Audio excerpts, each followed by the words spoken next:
안녕하십니까, 투자의 탄생입니다. 새해 복 많이 받으세요. 조금 늦었습니다. 죄송합니다. 지난주에 그 FOMC 의사록 때문에 갑자기 뉴욕 증시가 빠졌다, 뭐 나스닥이 뭐 하락했다, 이런 기사가 났습니다.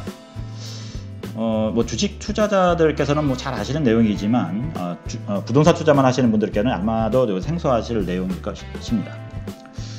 그래서 지난주 1월 5일 미국 시간 1월 5일에 공개한 FOMC 의사록 내용 중에 가장 파괴력 있는 부분을 한번 살펴보고 경제학의 기초로서 금리와 환율에 대해서 좀 이해를 해보고 넘어가는 그런 영상을 좀 찍어보도록 하겠습니다. 먼저 구독과 좋아요는 좋은 컨텐츠 제작에 큰 힘이 됩니다. 자, 그럼 지금 시작합니다.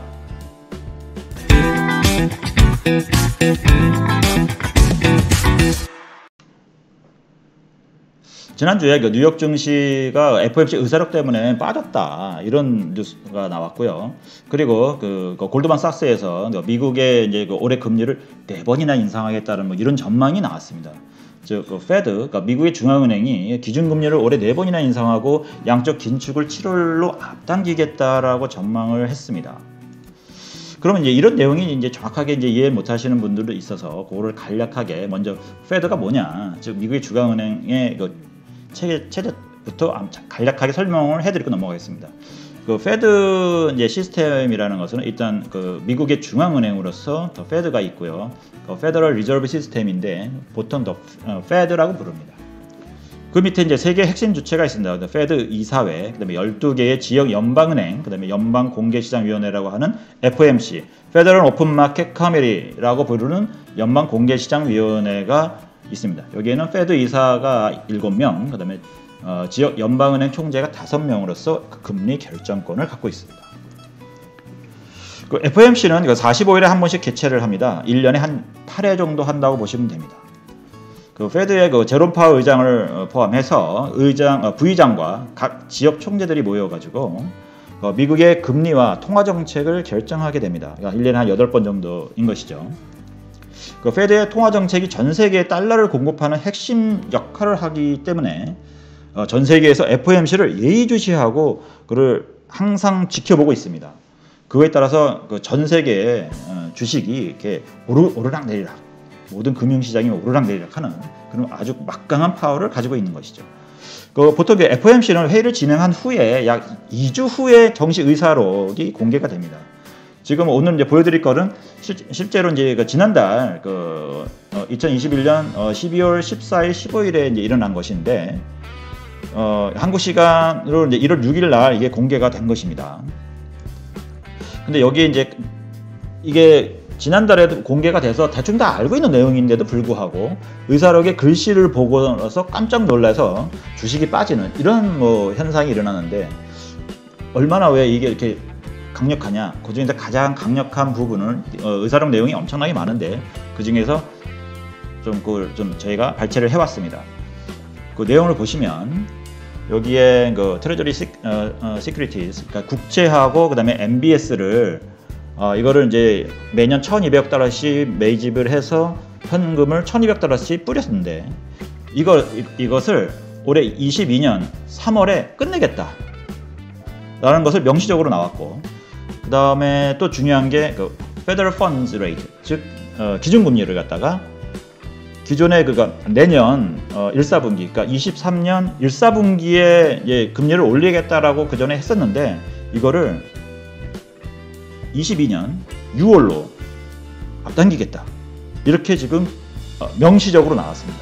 요것 때문에 사실 굉장히 충격을 받고 뉴욕 증시가 떨어진 것이죠. 이걸 정리해서 말씀드리면 테이퍼링을 가속화할 것으로 광범위하게 예상한다. 페드는 국채와 MBS 매입, 양적 완화하는 것을, 즉 테이퍼링을 2022년 3월에 종료를 하겠다. 그리고 연방금리의 첫 번째 인상에 대한 시점도 2023년 1사분기보다 앞당겨서 2022년 6월 이전으로 예상을 한다라고 의사록에 명시해서 나왔습니다. 이것 때문에 사람들 충격을 먹고 갑자기 이제 주식이 빠지기 시작했던 것이죠. 이 정도로 영향이 엄청나게 큽니다.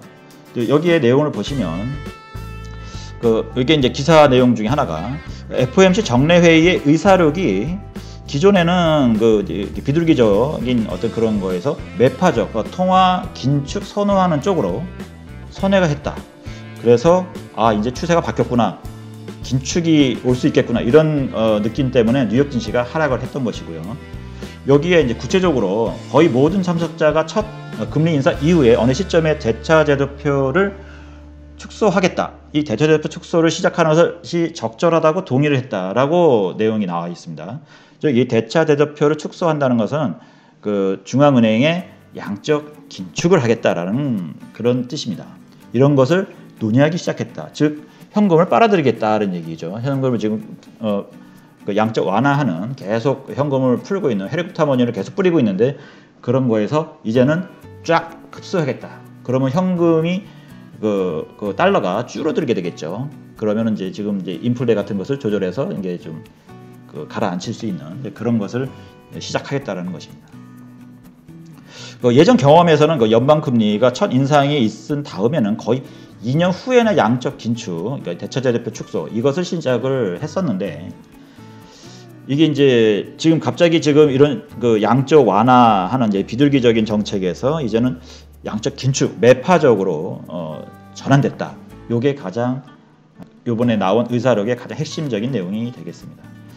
아무튼 이렇게 주식하시는 분들은 모두 잘 알고 있는 내용의 어떤 그런 분야지만, 투자를 안 하시는 분들과 이제 지금 시작하시는 분, 그다음에 부동산 투자만 하시는 분들은 잘 이해를 못할 수도 있어서, 부동산 투자만이 아니고 우리가 그 매크로적인 어떤 경제적인 어떤 금리, 환율 이런 것도 알고 있어야 부동산 투자도 가능하다고 보고 있습니다. 그래서 요거를 일단 첫 번째로 지금 미국 금리에 대해서 주목하고 있는 이유와 그 원리를 이제 간략하게 알아보기 위해서 금리에 대해서 정확하게 이해하고 있으셔야 되기 때문에, 우선 경제의 기초로서 금리에 대해서 먼저 이해해보고 알아가는 그런 시간을 가져보겠습니다.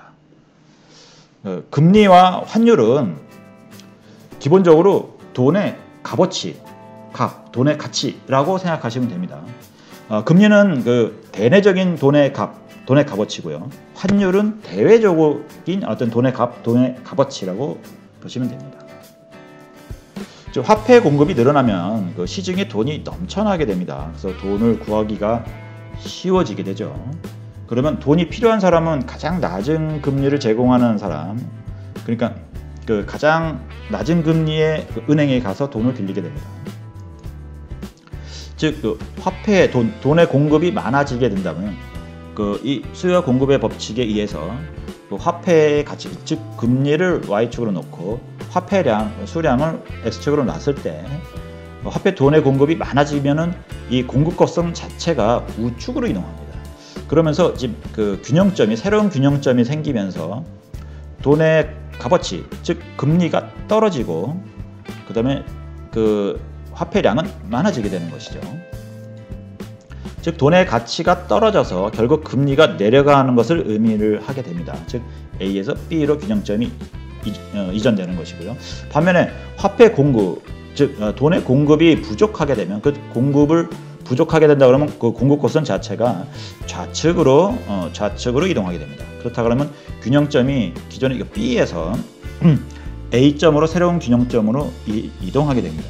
이때 그 금리, 즉 그 화폐 가치가 올라가게 되는 것이죠. 그러면서 금리가 올라갑니다. 화폐량은 줄어들게 되겠죠.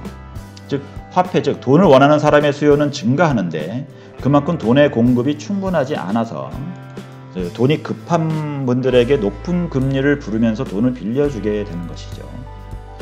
이걸 좀 다시 정리를 해드리면, 돈의 공급이 많아지면, 화폐량이 많아지면 돈의 가치가 떨어지는 것이고, 돈의 가치가 떨어진다는 것은 금리가 내려간다는 것을 말합니다. 그리고 돈의 공급이 부족하게 되면, 화폐량이 부족하면 돈의 가치가 올라가고, 부족하니까 올라가겠죠. 그러면 금리도 올라간다는 것이죠. 돈의 가치는 금리이기 때문에 그렇습니다. 그러면 이 돈의 공급자, 이 화폐의 공급자가 그럼 도대체 누구냐? 이거는 시중의 은행이 되겠습니다. 그럼 결국 화폐를 공급하는 것은 대출을 통해서 화폐를 공급하게 됩니다. 즉 화폐 돈의 공급자는 은행으로서 대출을 통해 돈을 공급합니다. 은행에서 대출을 반대로 줄인다 그러면 돈의 공급량이 줄어들어서 금리가 오히려 올라가게 되죠.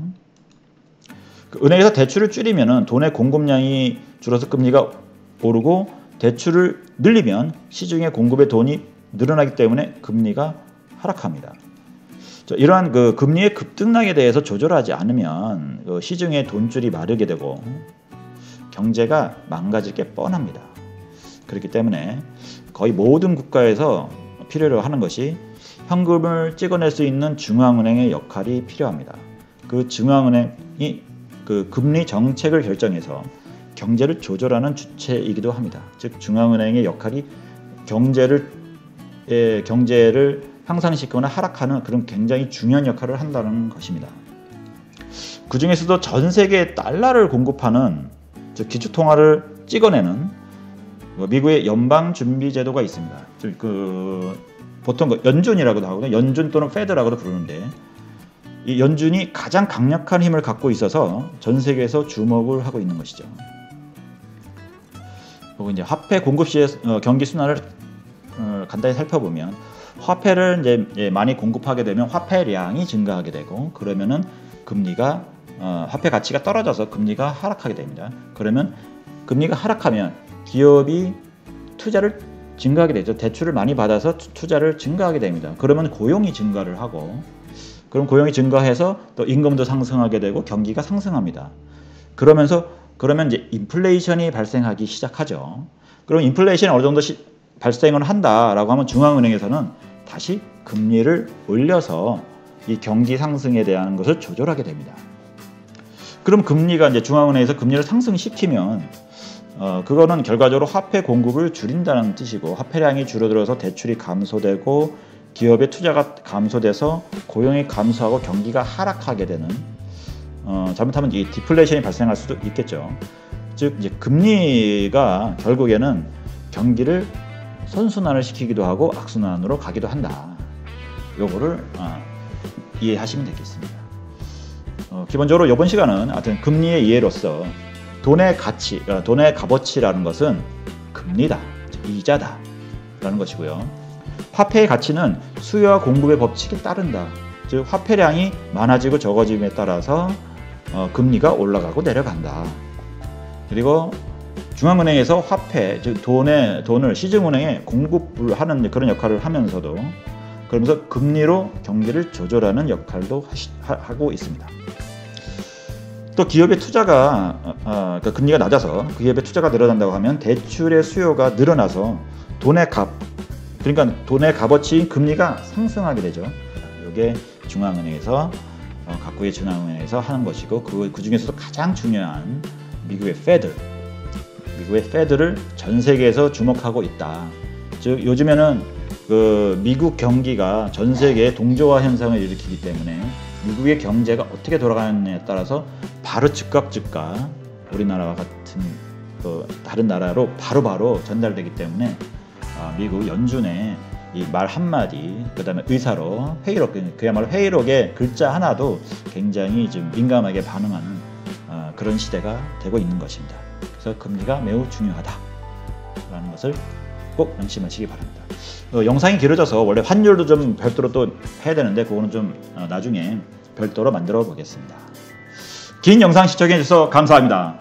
구독과 좋아요는 좋은 영상 제작에 큰 힘이 됩니다. 감사합니다.